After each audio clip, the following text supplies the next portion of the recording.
सांगली जिल्ह्यात गेली 8 दिवस सतत पाऊस पडत असल्यामुळे वारणा नदी आणि कृष्णा नदीच्या पाण्याच्या पातळीत झपाट्याने वाढ होत आहे।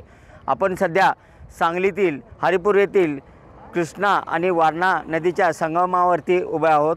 आपण पाहू शकता या ठिकाणी कृष्णा आणि वारणा नदीचा संगम झालेला आहे आणि या ठिकाणी पाण्याची पातळी ही झपाट्याने वाढत आहे। एकंदरीत पाहिलं तर सांगली कृष्णा नदीची पाण्याची पातळी ही 16 फुटावर गेलेली आहे आणि कृष्णा नदीतील नदीवरील जे 2 बंधारे आहेत ते सुद्धा पाण्याखाली गेलेले आहेत। त्याचबरोबर शिराळ्यातील वारणा नदीतून 2 बंधारेसुद्धा पाण्याखाली गेलेले आहेत। एकंदरीत पाहिलं तर मे महिन्यातच ही पाण्याची पातळी झपाट्याने वाढत असलेली आपण पाहू शकता।